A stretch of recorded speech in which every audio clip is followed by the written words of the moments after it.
has had a sleep disorder since she was a little girl. It involves night terrors, sleepwalking, sleep talking, etc. This condition is generally under control, but is exacerbated by stress. A few days ago, we went on vacation and stayed in a cabin in Pikes Peak, Colorado. We found a creepy homemade dream catcher in the forest behind the cabin, and at night, we heard several voices calling out from the woods, saying all kinds of terrifying things. Sometimes the voices would mimic people we knew, including deceased relatives. Faye's sleep disturbances got much worse. And while sleep talking one night, I overheard her answering strange questions about herself and me. When we returned to our home in California, her behavior became extremely erratic, and she is convinced that something has followed us back. Okay. Cannot tell you how much all of your support has meant to us over the past few days. Faye feels so good knowing that people are constantly asking about her health. I feel like a few of your suggestions have literally saved her life, so thank you from the bottom of my heart. I don't even know where to begin. So much has happened in the last 2.5 days.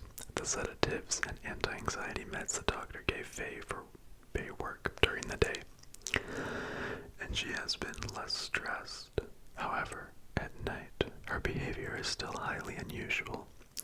I have taken the overwhelming consensus of Redditors seriously. I went out and purchased a bunch of child-proofing materials for the house to prevent Faye from harming herself or going outside while sleepwalking. I could not afford a bunch of cameras. Sorry, I'm a teacher. I bought these knob covers that little kids and hopefully sleepwalkers are too stupid to figure out. Outlets covers in case she tries to jam anything in them, and I hid the kitchen knives. I also brought in a spiritual healer after very carefully searching for one. It is my opinion that 99% of them are frauds and hucksters. But this woman did not charge us anything, and she was recommended by close family. She is the daughter of a Shoshone tribal elder. The long and short of it is, she believes our house is not haunted. However, she says that Faye feels very off. She said she couldn't get a good read on her at all, and that there is a dark cloud over her. Still suspicious of this woman, I took her to a random upstairs window and told her that I had seen something outside near the edge of the woods, mimicking Faye's sleepwalking, which was true, but I pointed out the wrong window to the wrong part of the forest. She quietly examined the other windows upstairs and said that our bedroom window, the correct one, gave her a terrible feeling. She said he watches from here. She can hear him whispering at night. We told her everything. She was horrified by our story. The look on her face unsettled me so much. It was like she'd never heard of anything this bad. She went out of the room and had to collect herself downstairs. The woman prayed for several minutes, sang a beautiful song in a language I can't even begin to describe, and saged our entire house. She put some kind of crushed herbs on the ground in front of the 2 doors that led into our home. Then she told me in private, "You are dealing with the hollow ones." She said its name in her ancestral language, but I can't even come close to remembering/spelling it. She said that one is infatuated with Faye and will do absolutely anything to get inside our house, but the process takes time. I don't know if I actually buy any of this, but at least she didn't sell it to me. We also had Faye take a pregnancy test, as recommended by many Redditors. The woman said it was a good idea. Good news, not pregnant. And the woman stood in the bathroom with her like a prison guard, so she couldn't F with the test. We then thanked the woman, and she left. That night, jingle bell from Bay's Christmas-themed lingerie to a hair scrunchie and put it around her ankle. I'm such a light sleeper, there's no way she'd be able to get out of bed without waking me. Faye fell asleep really fast due to the meds, out like a light in a few minutes. I lay in bed thinking about the 5 she wrote on the window in her sleep a few nights earlier, and reasoned that it meant 5 a.m. and not 5 days, as some Redditors had speculated. This makes sense because she's been getting up at that time to sleepwalk every night for 4 nights now. Since the 5 was written backwards facing the backyard, I reasoned that it was a signal to whoever/whatever was out there. She was going to try to let it inside. Eventually, I fell asleep, and I had a effing horrible dream. Something came into the house through the sliding glass door to the yard and walked up the stairs and into our bedroom. It sat at the edge of our bed, rubbing Faye's foot and staring at us. It was completely wreathed in shadow. I couldn't see it at all except for a silhouette, just like the video posted about what I saw a few nights earlier. I woke up, soaked in sweat, and couldn't fall back asleep for a while. 5 a.m. rolled around, and the reliable little jingle bell woke me right up in her sleep. Faye did something she's never done before. She stood up on the bed, rigid as a board, and stared out the window. I shouldn't really say stared, because her eyes were closed, but she was alert, watching, listening. She remained there like a statue for at least 5 minutes. I also didn't move. I just watched. Then, she slowly raised her hand and started waving at someone outside. My skin crawled when she did that. She definitely knew someone was there, even with her eyes shut. Faye then stepped off the bed and darted to the bedroom door, trying to get out into the hallway. But the childproof knob cover stopped her. She couldn't figure it out in her sleep. She did another thing she's never done while sleepwalking. She got extremely angry and started pulling on the cover.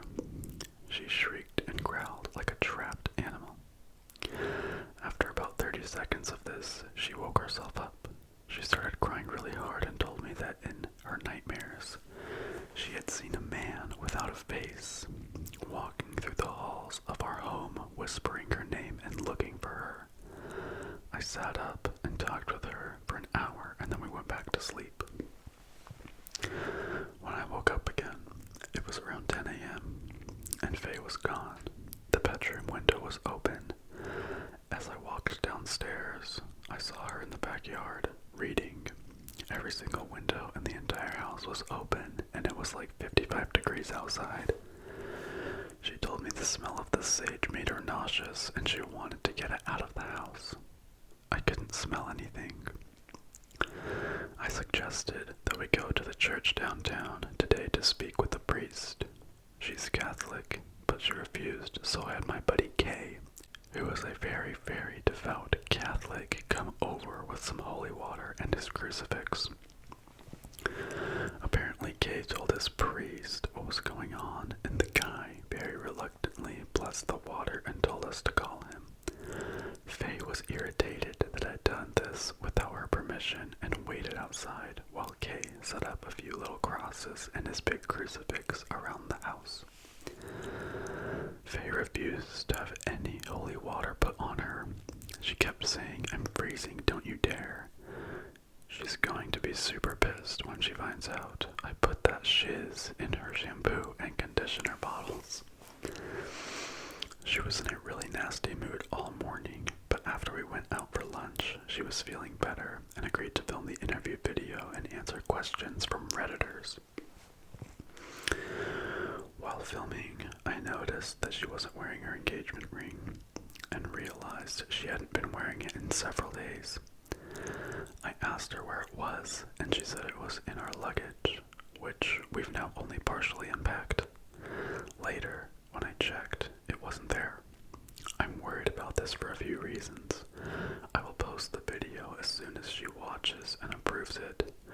She's self-conscious.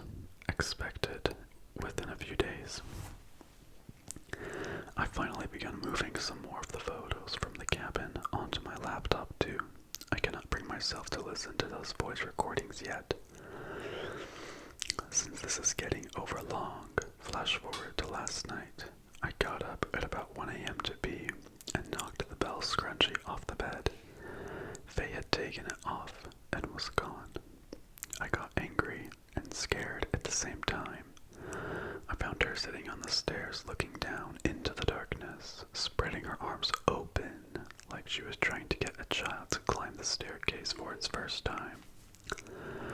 She was smiling with her eyes closed. As I usually do, I gently got her up and walked her back to bed. When I laid down next to her, she leaned over with her eyes still closed and said, "They're gonna kill you," and then licked my face. It's scary. I called her parents today to arrange a flight back to Colorado. They're paying for it. Her mom, Laura, admitted to me that something had happened to Faye as a child at the cabin. That is where her sleep disturbances started when she was 5. I've had enough, and they can tell. They spoke with the ranger at Pikes Peak again, and he's arranging for me to meet with him and his buddies from their tribe who knows the entire story of the area. And all of the hauntings that other visitors have reported. Faye will be staying with my 2 best friends, R and J, and J's fiance, A. I've known all 3 of them since high school, and they are completely informed about all these events. They will guard her with their lives. In short, I'm going back to the cabin alone. I'll update soon, but no matter what happens, I'm not going to drag this out any further on no sleep. I've polluted this place enough with my problems. Edit. Folks, I won't be at the cabin alone. I'm meeting the ranger and his friends there. His 2 friends are from his tribe, nation, sorry, I don't know the correct terminology. And they are healers. They know all about Pikes Peak and the ongoing situation. I'm not going out easy. Update. Dropped Faye off at my friend's place. They'll take care of her. Heading to the airport now. No idea when I'll be back. We'll try tonight if I'm not too tired after landing. Update. 4:26. Midnight. Colorado. I'm at Faye's parents, exhausted. Talked to her parents extensively. Got word from my friends. Faye started feeling really ill, wanted to go home. They've moved the whole posse over to our house, which has been saged, blessed, protected, covered in holy water and crucifixes, and she is allegedly doing much better now. Richard and Jason's fiancée Allison are all sleeping over for a few nights to ensure Faye is alright. Heading to the cabin tomorrow morning to meet the ranger. Update. 4:26, 9:45 a.m. Colorado. Leaving in 1 hour to go to the cabin. Sorry for the typo. I said it was the 27th by accident. Update. 4:26, 5:15 p.m. Spotty bullshit Wi-Fi. Snowing like crazy up here. Met the ranger. Investigated the cabin. Nothing unusual inside except a lampshade removed from a lamp, which he claims was not like that when he came here a few days ago. His friends will be here tomorrow morning. I'm alone for tonight. I went outside for just a minute when it was still light to grab some things from the truck and heard 2 voices making short videos with my phone. Will try to upload. Update. 4:27, 9:12 p.m. So much has gone down. I'm so terrified and sleep deprived. I'm writing a huge post right now with everything that's happened. I will post it tomorrow morning because I know I can't finish it tonight. I'm going to fall asleep in my chair. sorry to keep you waiting. Alright, so that is the end of part 6. On to part 7. Okay. It has been an interesting few days. I have so much to say, so I'm going to try to be terse. Sorry that it's taken so long to report. I really am trying. All of our questions and analysis of these events have really helped us through this struggle. Some of your observations are what brought me back here to Colorado. I landed in Denver International Airport 2 nights ago and stayed with Faye's parents in Arvada. While there, we all sat down and basically forced them to tell me what was going on. A Redditor pointed out that Laura, Faye's mom, appeared to be lying/hiding something. Another Redditor asked me if Faye had ever been to the cabin before, since her family owned it for almost 3 decades.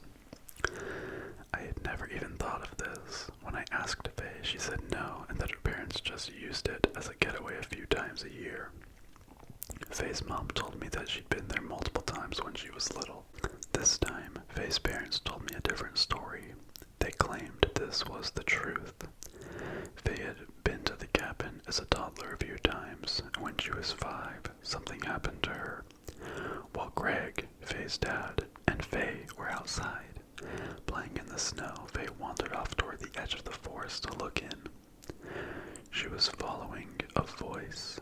Greg was building a snowman and keeping his eye on her.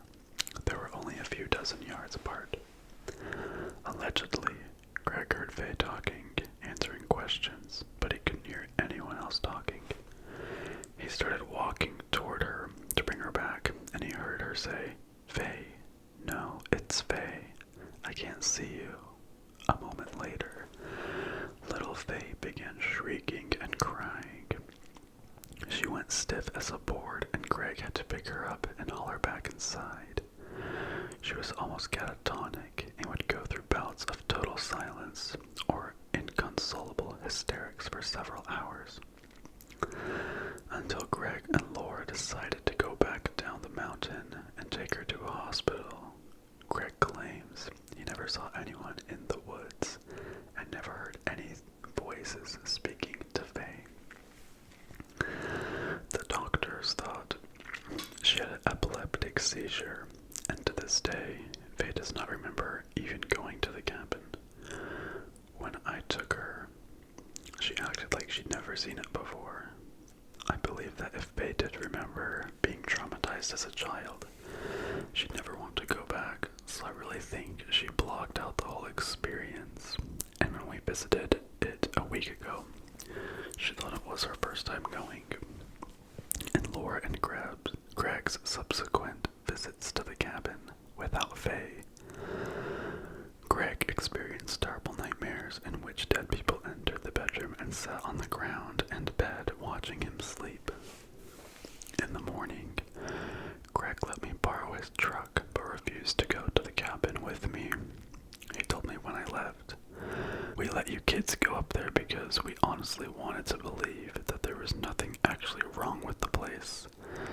They used us to validate their denial, but I don't hold them responsible. I'd never have believed any of this if I were them. Dreams and a frightened child do not haunting make." I arrived in Pikes Peak around 1 p.m. yesterday, and the ranger met me at the cabin.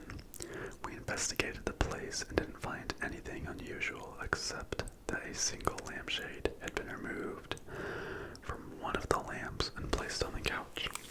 We checked out the nearby woods. I was kind of surprised to discover that the creepy enormous dream catcher was still there. The ranger told me he did not recognize it, and it was not something that his people made. He told me not to mess with it until his friends showed up. He told me he'd return with them in the morning, and that night, some shiz happened. Greg told me that he'd hidden a .357 Magnum in the closet, so I retrieved it, and a really dope purple bathrobe, and felt a little better. Don't worry, I know how to shoot and how to keep it safe.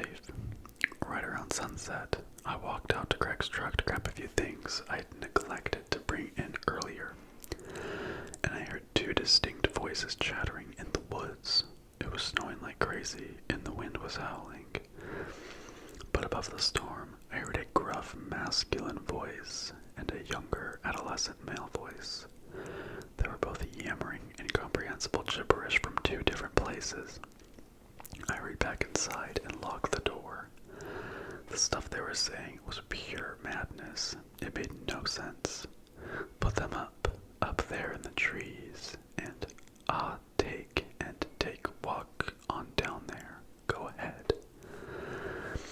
I just sat there imagining psychotic cannibals jabbering with their tongues hanging out and eyes rolled back in their skulls. I figured they had come out of the woods as soon as it was dark. I tried to reach out to Faye back home, but my phone wouldn't get any reception in the cabin. The storm was too strong. I tried playing video games on the SNES, but I was so distracted by all the sounds outside. Every single noise the blizzard produced caught my ear, and so my imagination manifested all kinds of horrifying creatures slinking around out there in the dark. When I finally went to bed, the wind died down a bit, and I heard a few more voices. There was a distant, high-pitched wail that echoed across the entire mountain. There was a child crying, saying something like, "Put me down in the hole, and it's so deep you can crawl forever." But his voice sort of glitched. It would suddenly become deeper, as though a grown man were doing an impression of a little kid. I also heard something hacking and vomiting and crying, begging for help. I didn't fall for any of it. I'm 28 years old, and this is the most afraid I've ever been in my entire life. Even with Faye walking around like a fleshy marionette and calling out to a presence in the dark of my own home. Around the time I was getting into bed, approximately 12:45 a.m., there was a gentle tapping sound on the window in the living room. It was soft, like a neighbor who was reluctant to bother me. I stood there in the bedroom with the door open, holding my breath, trying to figure out if I'd imagined it.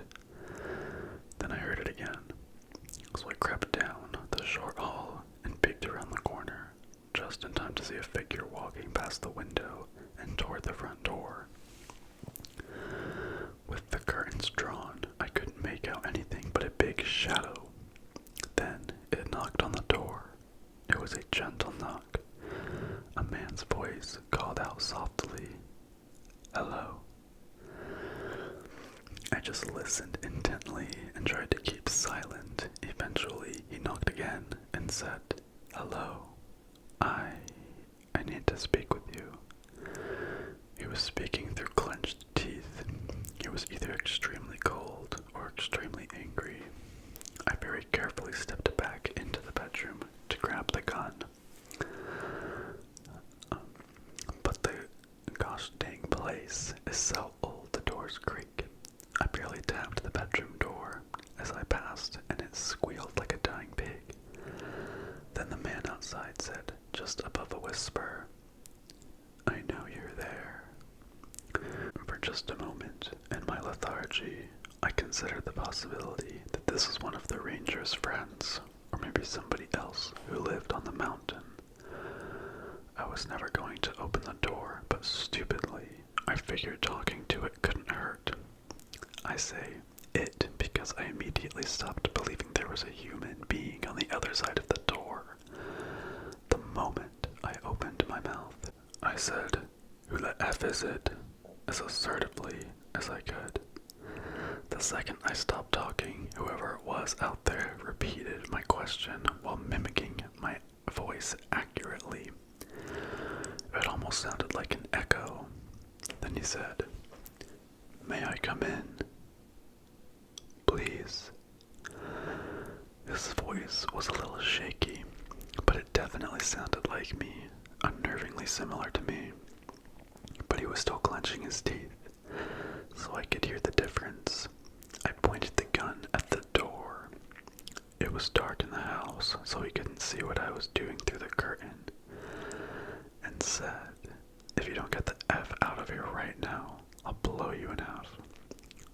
For those of you who don't know what a 357 can do to a person, a slug to the chest essentially makes you into a human milkshake, and that's after passing through 2 inches of oak door.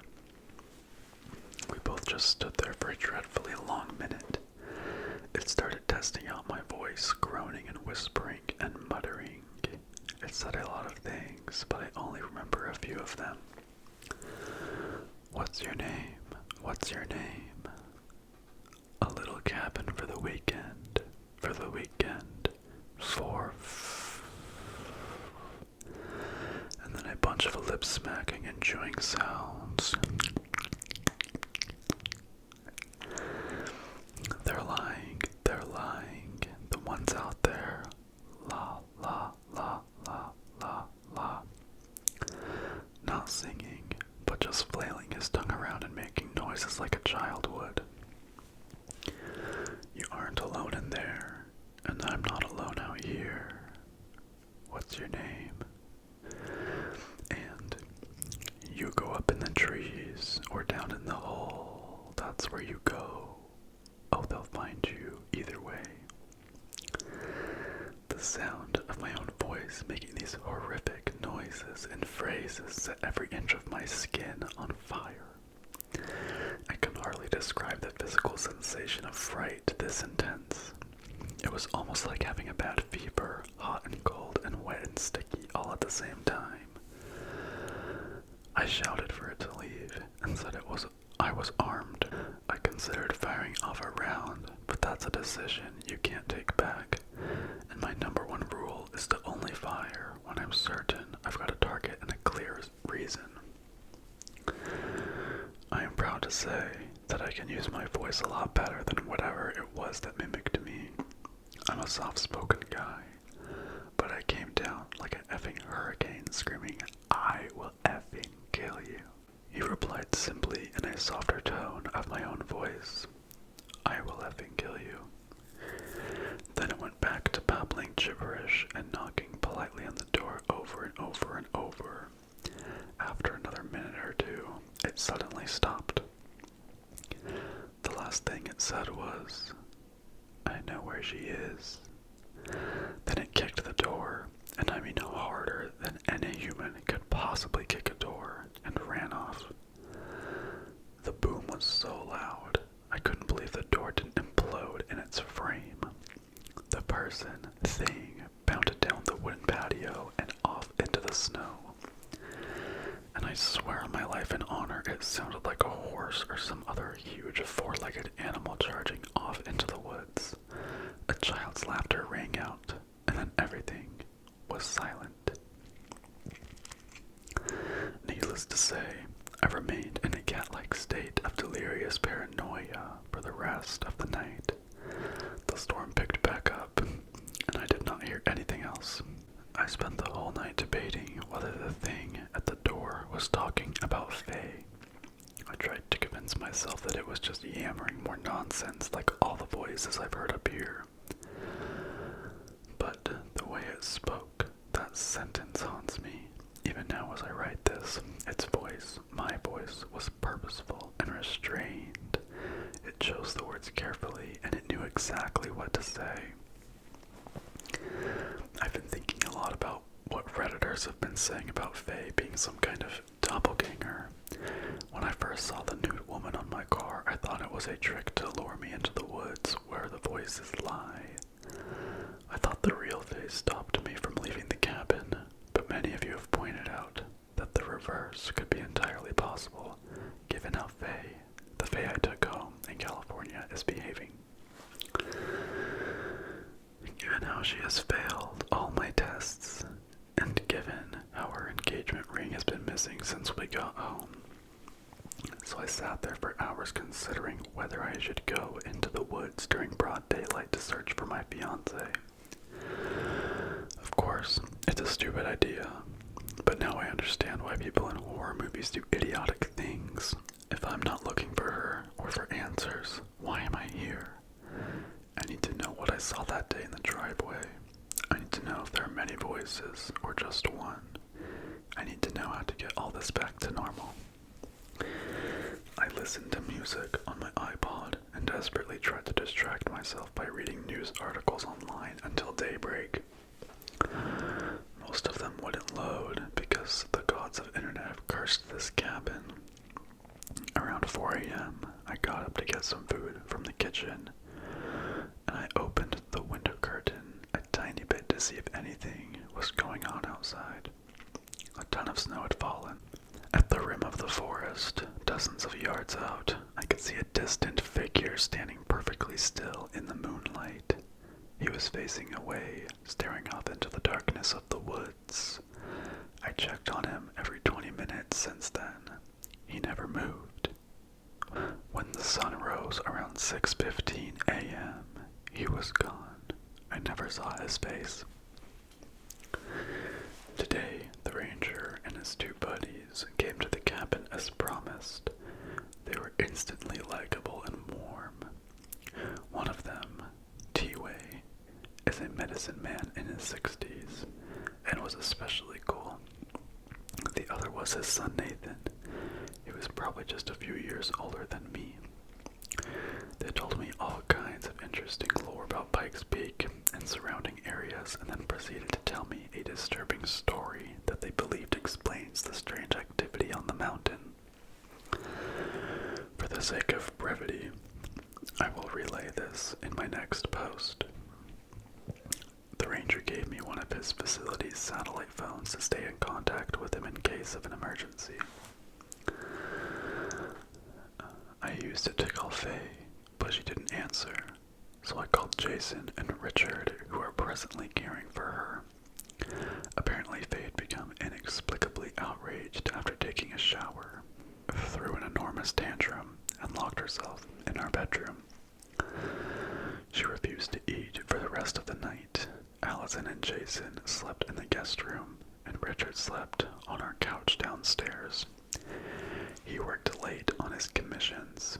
He's a digital artist. He told me that around 1 a.m., the same time I had my visitor, Faye ran downstairs into the kitchen, eyes closed, and started drinking out of the sink faucet.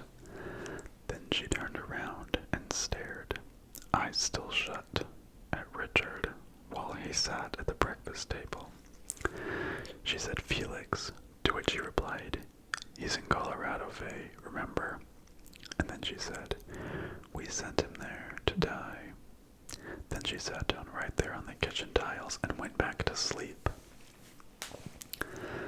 I've instructed my friends only to wake Faye if she does anything serious, so they observed my rules and got her back in bed without much of an issue.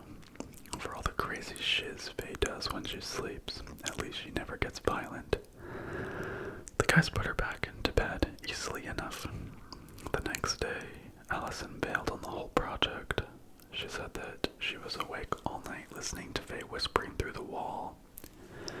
Faye told Allison about how there was a man in the house and he was asking about her. My flight home is the day after tomorrow, so I'm going to have to figure all this shiz out real quick. I'm going to take a nap. It's nice and bright outside. No voices. Good night. As soon as I get home, I'll put up the Faye video. I know I keep saying this, but I really did not expect to suddenly return to Colorado. I swear I will put it up, and then that will be the end of it. I resent myself for turning this into such a long and ridiculous blog of my experience.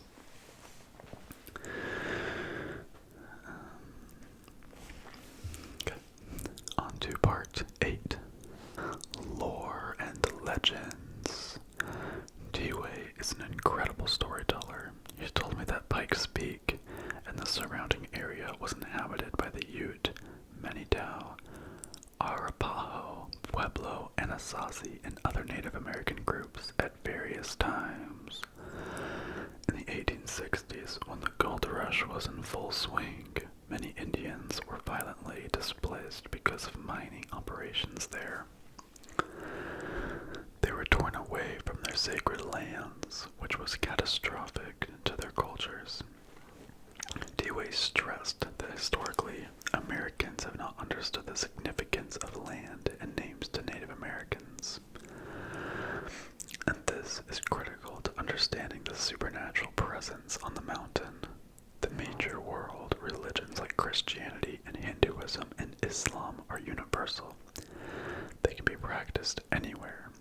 You can pick up your whole life and move to Kentucky or Scotland or Istanbul, and you'll still be whatever religion you are.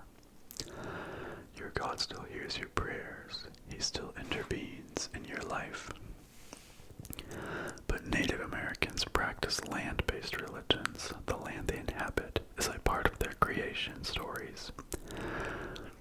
It's not that the land belongs to them, it's that they belong to the land, and both are in a symbiotic relationship with one another.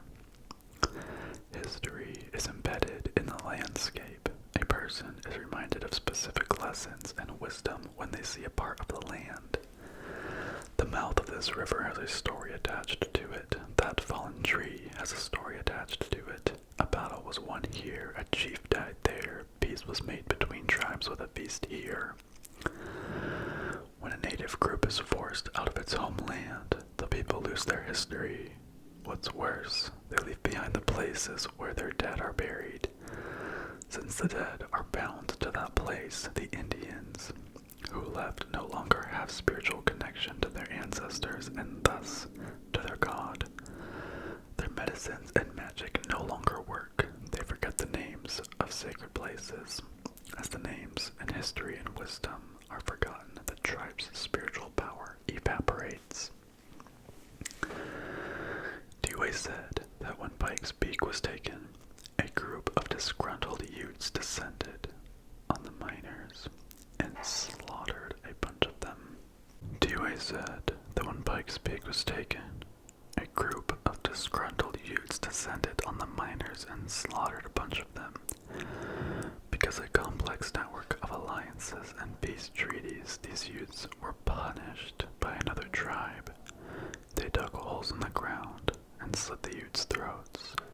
They buried them upside down in the holes with their legs sticking out of the ground so the wolves would feast on their calves. That was supposed to be the end of it, but then something else happened.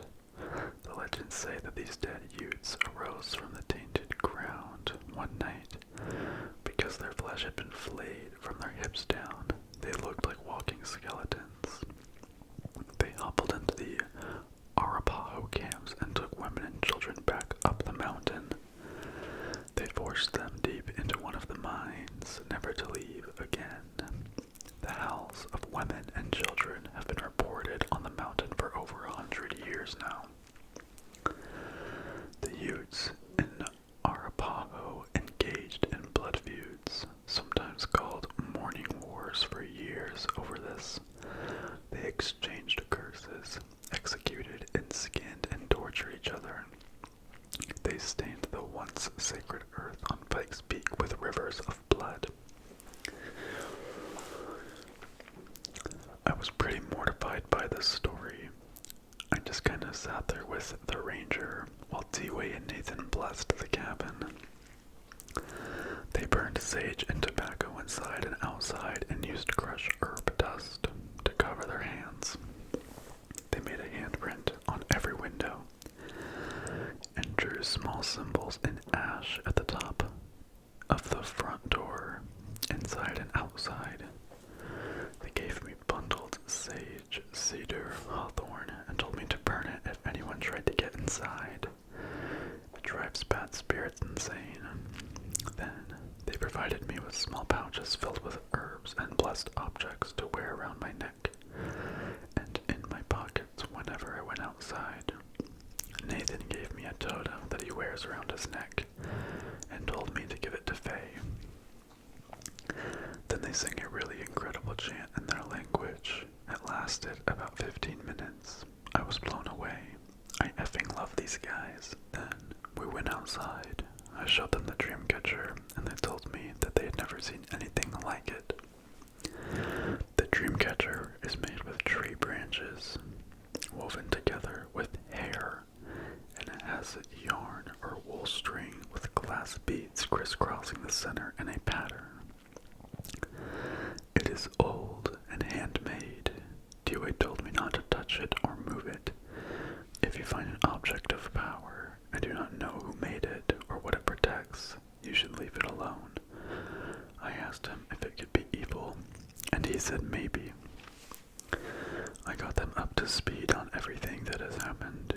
I said that a lot of my friends, Redditors, but I didn't explain that, suspected that Faye at my house in California was a duplicate, and that the real Faye was somewhere in the woods. T-Way and Nathan disagreed with each other on whether that could be, but we searched the woods looking for signs of my Faye. We found nothing. I told them about the missing ring, and they said exactly what many Redditors have said. If Faye loved the ring and it was powerfully symbolic to her, it could be used by a bad spirit to harm her. They told me to find it at all costs. They also told me that if Faye indeed were still here on the mountain, she was certainly dead. And the moment we've all been waiting for, T-Way named the creature that was tormenting us. He said his people call it Atan Anatagua, the imposter. Bad spirits inhabit the land everywhere, and sometimes they get the opportunity to use a tragedy like the Pikes Peak massacres to commandeer a human figure and walk the earth partly mortal. In the case of the imposter, they collect animal and human parts, piecemeal wherever they can, and stitch them together. This is why they walk strangely, vocalize strangely, and why they never show their faces or come out during the day. They cannot pass for humans. I asked T-Way why I always see someone's facing away from me at the edge of the forest, and he said it's because it does not want me to know its identity. But eventually, the imposter would come for me wearing face skin and teeth and hair, and try to convince me that it was her. When I asked him what it wanted, he said, "Nobody knows." He told me that there is power in names, as many Redditors have stated, and that I should not speak its name, especially not to it, because that could provoke it.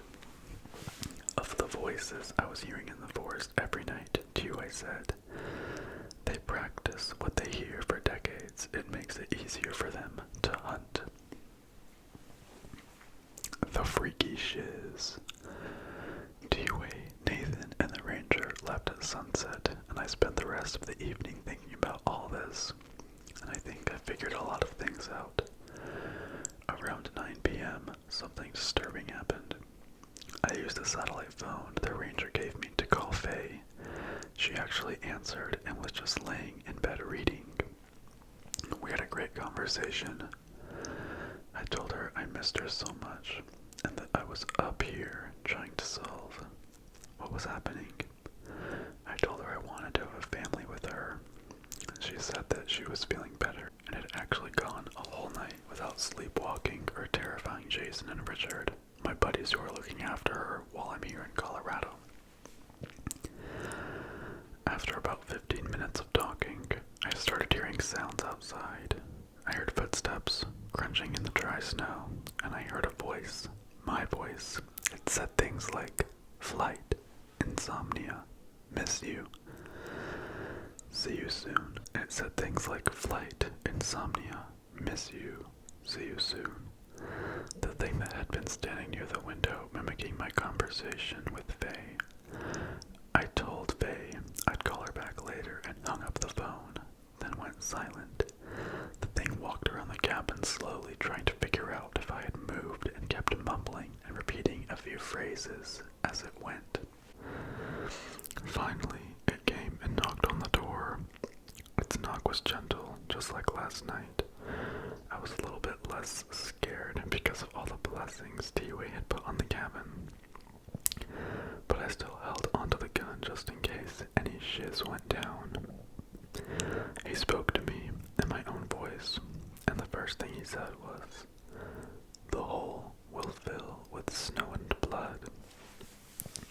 So yeah, that amped up my fear quite a bit. Every hair on the back of my neck bristled. Do you know the feeling of being so scared that your vision turns hyper real? Everything looks like a realistic video game, so everything looks just slightly off. Then it knocked again and said, "Hello, may I come in?" I simply said, "No, leave." Then it knocked for another 30 seconds or so and said, "What is your name?" "Hello." I lied and said, "My name is Daniel. Now leave. You can't come in." The thing started knocking harder, a lot harder, non-stop, and said, "What is your name? What is your name?" It was terrifying to hear my voice coming from the other side of the door, and to hear rage building in my voice. I said again, "My name is Daniel." But the thing just kept yammering and asking the same question. It would occasionally say things like, ticket, rental car, you go up in the trees, the hole, down the hole. "What is your name? May I know your name?" Then I had an idea. I'm really good with fake accents. And when I was a child, my first language was German. Dad immigrated to Boston and met my mom. I started speaking in a thick accent, talking about my day, and then started shouting in German. I recited a poem I know by Hermann Hesse. Die Fran van Raventragen. My visitor went silent and stopped knocking. I could tell it was just listening, so then I started shouting in a British accent, reciting lines from V for Vendetta, my favorite film of all time. I shouted "thank you" in every language I knew. My unwanted guest just sort of stammered a little bit, trying to mimic me, but failed to do so. I was no longer speaking in any recognizable pattern or tone. Eventually, it just started growling, the sounds Faye and I heard in the forest when we first stayed at the cabin. Wachu wachu, wol my, and started scratching and pounding on the door. I grabbed the sage bundle and torched it with my lighter and waved it all around the door frame. I don't know if the thing outside could smell it, but it walked off the porch, all pissed off, growling, and went off into the night. This time, I ran to the window and tried to get a glimpse of it, but all I could see was a very dark, amorphous form disappearing into the trees. I think I figured a lot of stuff out. I think this entity is mimicking me because it's going to try to convince Faye that it is me. It is rehearsing my voice and then whispering to Faye while she sleeps, talking to her in her dreams, trying to get her to let it inside of our home. I think it wants to convince her that I am the imposter, not it. I think I also figured out why the voices go crazy at night. And why they're getting closer to my home. These efforts aren't trying to scare me, they're trying to deprive me of sleep. If I'm psychologically and emotionally drained, I'm weaker. If I'm delirious, I'll make a mistake. Their or his attempts to get to me will be easier. I'm still trying to figure out how controlling Faye like a puppet in her sleep plays into all this. I know what I saw, that there was a man standing outside of our house walking the exact same way as Faye was sleepwalking at the same time. I'm also still considering the possibility that I already made a terrible mistake and that the imposter has already won. When I went outside on the first night at the cabin with Faye, trying to see where the voices were coming from, I left the door unlocked. A Reddit user said that was the moment that Faye was replaced by something else. I just don't know what to think, but for now, I'm going the sleep. Update. Well, I found the ring. Frowny face. Okay.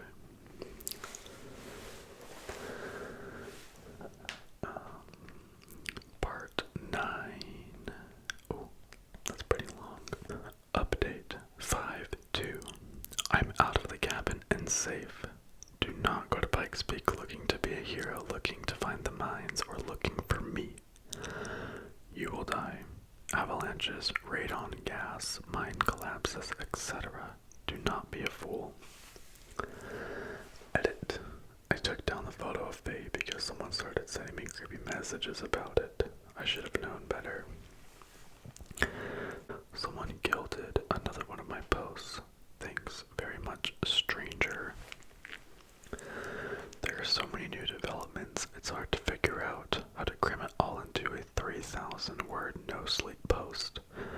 The morning after, I spoke with my fiancé, Faye, on the satellite phone, and then was visited by the thing that mimics our voices. I got a call from Richard and Jason, in case you don't remember. They were my two best friends, and they're staying at my place and taking care of Faye while I'm gone. They're the only people I trust. Richard stays up very late and sleeps in the morning, kind of like what I'm doing now. He does this for two reasons: to work on his art commissions and to make sure Faye doesn't stab everyone to death and burn the house down in her sleep. The guys report that she is behaving quite normally and feeling good / being productive during the day, but then at night she's unpredictable and weird. I feel like her soul is being cleaved in half. The two distinct sets of behaviors are drifting farther from each other every day. Around 1 a.m. that night, Richard heard the voice of a young child mumbling incoherently.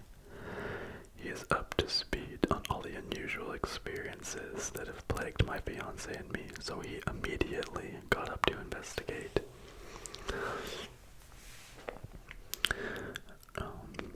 He looked out the kitchen window, which faces the same part of the forest where I saw the man mimicking Faye's sleepwalking movements. Richard didn't find anything, so he walked a circle around the house and realized that the sound was coming from our bedroom window.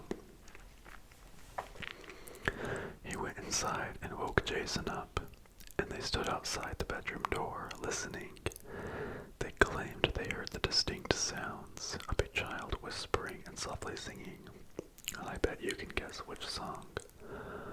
Oh, soul mia do, I'm a naked soul mia do, the song Faye and I heard outside of the cabin on our second night, sung in a child's voice.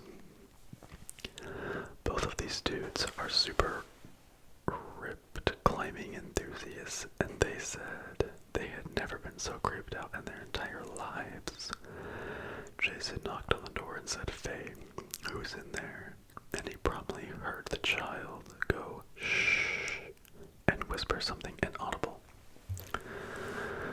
Richard pushed the door open and said that Faye was standing in the corner of the room in the dark facing the wall. She was standing up on her toes, dragging her hands and nails down the wall, talking to herself. With her back turned to the guys, she said, "Oh, their skin is so perfect. Which one? Put him down in the hole." Richard saw something out the window and hurried over to it. Jason stepped inside the room and reached out to put a hand on Faye's shoulder, but she whirled around quickly and covered her face with her hands. Her eyes were open, which is unusual for her when she sleepwalks. Then, and these are the exact words Jason used, she started speaking in the voice of a little kid. She made whining and crying sounds and rocked back and forth on her feet, cradling her arms as though she was a child. She then turned around and started scratching at the wall again, still whispering in the kid's voice, saying things like, "It's Faye, I can't see you. Are you up in the trees or down in the hole?" Then she started singing again. Richard ran down the stairs and out the front door, barreling toward the tree line from the window. He had seen a small child walking around on its tippy toes, flailing its arms up in the air. On the phone, he told me he could hear it singing while he watched it from the window.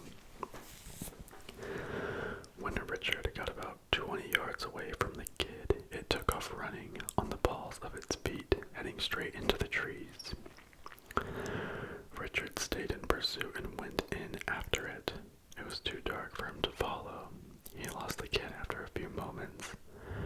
He wandered around for a few minutes searching the area, eventually heard the voice of an adult male. Rich says he walked a few steps deeper into the grove and saw a huge man standing about 30 feet away, completely naked. Looking up into the trees, there were lacerations or dark pock marks of some sort all over his body. Now, Richard is about 6'1", 210 pounds, and bulky, muscular. And he said this dude was way bigger than him. He said the man was perfectly still for several seconds, and then started rolling his head around, cracking his neck loudly, and started making gurgling and mumbling sounds. I guess Rich was paralyzed with fear because he claims he stood there for an entire minute or so before running like hell back to the house. As he turned to get out of there, the man let out a long "hello," and as he did, his voice transformed. It became my voice. Richard said that the thing in the woods called out with my voice several times as he fled, wailing, "Please help me, and they're gonna kill me tonight." Jason says that he did not hear or see anything out the window. Only Richard running back inside, ghost white with terror. He said Richard actually cried. While they talked in the living room, Faye sat at the top of the stairs, just watching, wide awake, with a little smile on her face. The next morning, they took her to the psychiatric appointment, the first she'd ever had, and I will hopefully hear back on that soon. It kills me that I'm not there with her now. I'm still stuck at Pikes Peak. It's like this place doesn't want me to leave. The ranger station shut down the entire road network and the mountain because of the huge blizzard that rolled in. And there are avalanche warnings. My road out of here is completely iced over, and one part of it has a snow collapse / mini avalanche. Shut up, I'm from California, where God pays attention. I'm in contact with the ranger. His name is Greg, just like Bay's dad. That's why I avoid referring him by name in these updates. And he assures me they're working on getting roads cleared every time it stops snowing. I missed my flight, but thankfully they gave me a voucher, so now I can just roll into the airport whenever I can. I have enough food to feed an army, and the electricity here is surprisingly reliable. So I'm warm. The Wi-Fi dips out for 5 to 10 hours at a time. Though I'm working on Donkey Kong Country 2 and the Secret Mana on the SNES, and writing about my experiences here in my spare time. I also slipped on the icy porch steps and fell on my side, so I've got an enormous bruise on it. It hurts like a bit, but only when I breathe, so I got that going for me. A Reddit user asked me if the cabin had a basement, and I had never thought to check. Outside, under the snowpack, and halfway covered with old chopped wood, I found a little locked door. The key was in the kitchen cupboard, and it turns out there's a decent-sized cellar under the house. Down inside, I found a ton of creepy shiz. There is a bundle of long black hair, several dozen jars of some rotten mutant-looking shiz, and tons of old books from the 60s and 70s and lots of porno magazines. There are also lots of sticks and yarn. All of the material necessary to make a dream catcher like the one hanging at the tree line behind the cabin. I didn't touch anything. I just noped straight out of there. I've been thinking about something that a Reddit user said to me the other day, which was, have you considered that it is not a dream catcher at all? And he's right. I'm not an expert on Native American symbology or artifacts. It just looks like a dream catcher to me. So I've been calling it that all the time. T-Way, the Pueblo friend of the ranger, didn't call it that. He said to leave it alone. I'm wondering if that thing attracts the imposter. Instead of keeping it away, it could mark the house. I kind of want to move it for one night to see what happens. After all, T-Way blessed the entire cabin, so I feel quite safe. And I have a .357 Magnum in case leaves don't protect me. At about 9:30 a.m., there was a knock on the door. I grabbed the gun, suspecting another encounter with the imposter. It was lightly snowing and gloomy, so I figured the gun was blocked enough that the creature would be willing to come out of the woods. But then I heard familiar voices talking cheerfully. I looked out the window, and to my total surprise, it was T-Way and his son Nathan. These bad A mother effers had hiked up from the ranger station in the snow to check on me. I let them in, and they made me tea. I cannot tell you how happy I was to see them. T-Way brought me his own dream catcher. It was one he made specifically for me, and he told me I should hang it beside the creepy one. It's very colorful and ornate. I could tell he spent a lot of time on it. It's even got two beautiful hawk feathers dangling off of it, which Nathan says represent freedom and unboundedness. He reiterated the importance of finding the engagement ring Faye had lost and blessed the house again. I tried to get them to stay longer, but they had to go back down the mountain before the storm picked up, and told me I should come with them. We all knew I wouldn't. If I left them, I'd be leaving Greg's truck, and I'd never have found what I came back for. I said goodbye, and T-Way hugged me. I wish that guy was my grandpa.